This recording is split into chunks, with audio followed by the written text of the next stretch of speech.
A guy who chronicles them on a day-in, day-out basis is our pal Dan Shulman, who says hello. Danny, always a pleasure. Great to have you with us here today. And we talked before this season began. I said, boy, I don't love trendy teams. And you said, hold off. This team's going to be good. And you were right on. Excellent start for Toronto, characterized first 23 games. Go ahead. Well, they've gotten 9 one-run wins, dog. So they're doing it in stressful fashion. I don't think any other team in baseball has more than 6. You know, last year they were the run differential darlings. I think they finished like 108 plus 183, but they should have won more than 91 games, but they finished one game out of the playoffs. They're doing it a very different way. So far this season, every game seems to be 3-2 or 2-1. The starting pitching in general has been very good, sometimes spectacular. We just saw Kevin Gausman. He's been unbelievable. The bullpen led by Jordan Romano has been excellent for the most part, but they're not hitting quite as much as you would expect this team to hit. But I think that's coming. The offense is going to pick up for a variety of reasons. They're in a really tough part of their schedule. Red Sox, Astros, Yankees, Guardians, Rays, Yankees, something like that. I mean, it's just a really tough part of their schedule, and they're putting some wins in the bank. They could be, 12-11, 13-10, but they're 15-8. So I think they're feeling pretty good about things.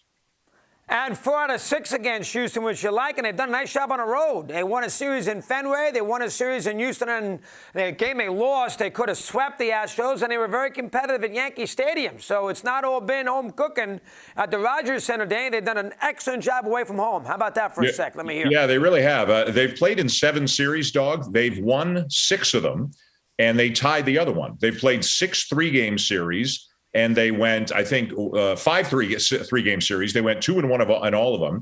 They went 3-1 in a 4-game series and 2-2 in a 4-game series. That was the one at Yankee Stadium. They haven't lost a series yet. 7 series into the season. Now they got the Yankees coming in tonight, and the Yankees have won 9 in a row. They've got the best record in baseball. And the Yankees won't see Kevin Gausman, and they won't see Jose Barrios, but the Blue Jays won't see Garrett Cole, and they won't see Luis Severino. So it kind of seems like a fair fight in terms of the pitching staff.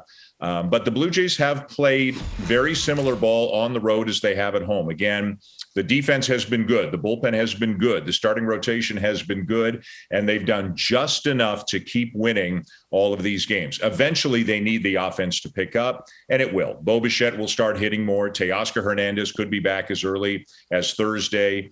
They're hitting 175 with runners in scoring position. That's 29th out of 30 teams in baseball. That's obviously not going to continue that way. So I think the offense is going to pick up soon. Their starting pitch, you're right. I don't worry about their offense. I am a little concerned about a kid from Seattle hasn't been great, and Ryu has been hurt. How about the back end of that? I know Manoah has been phenomenal and Gausman, but how about the back end of that rotation, Dan? What do you see there? Go ahead. Yeah, Gausman phenomenal, Manoah phenomenal, Barrios has been good, some hard contact, but he's made a lot of pitches to get out of jam. So those 3 guys, they don't worry about at all. Hyunjin Ryu is just starting to throw again. I think he's still probably a couple of weeks away, but Ross Stripling, who starts tonight against the Yankees, has done an outstanding job filling in for Ryu in his 3 starts. He's gone 4 and 5 innings. And in his last start, struck out 7, very little hard contact at all. He's only walked 1 guy in those 13 innings as a starter. So Stripling has been great.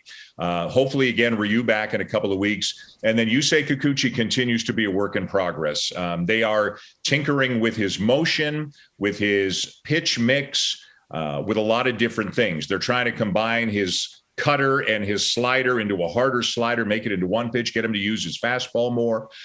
He's been up and down. I think of the 4 starts he's made, 1 was good and the other 3 were a little bit tough for him. So, but listen, he was an all-star last year.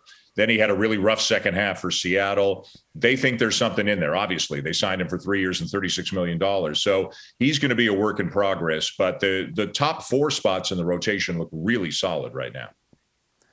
Yankees are in. Can the Jays get some juice here this week, or is it all Maple Leafs and Lightning in the hockey? Which one is it? How big are the Jays? I mean, can the Jays find their niche here against the Yankees in an early series in May, up against the Toronto opening round playoff series in the NHL?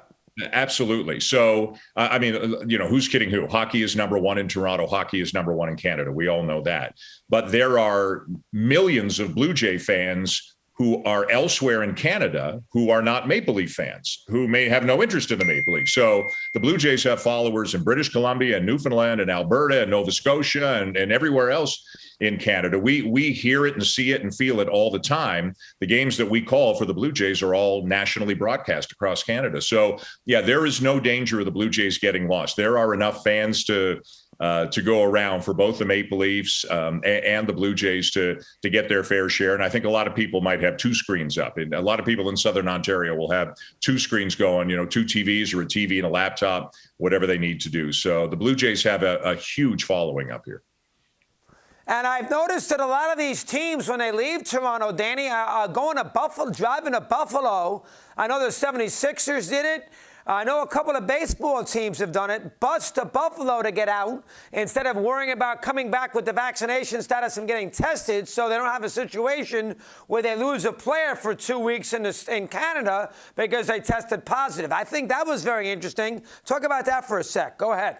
Yeah, I think teams, from my understanding, you don't have to test if you go back in. So these are U.S. rules, not Canadian rules. So I want to be careful here. But when you go back into the U.S. by land, you don't have to test. When you go into the U.S. by air, you do have to test, is my understanding. So I think teams are choosing to bus to Buffalo and fly out of Buffalo in order to, I guess, reduce the chances of a positive test. But this is really not my area of expertise, nor my department to talk about. And again, those are leaving Canada. Those are going into the U.S. rules, not going into Canada rules. So, listen, people on both sides of the border have had to deal with a lot for a couple of years, and that continues, not to the same extent now, obviously, but it continues to a certain degree. And the Blue Jays are just focusing on what's happening on the field. They're playing in front of big crowds. They're 15-8. They're happy to be home for all 81 home games this year. That hadn't happened, obviously,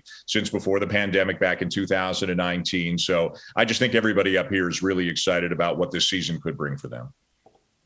I threw you a curveball. You answered it with a plum. What else would I expect out of the great Dan Shulman?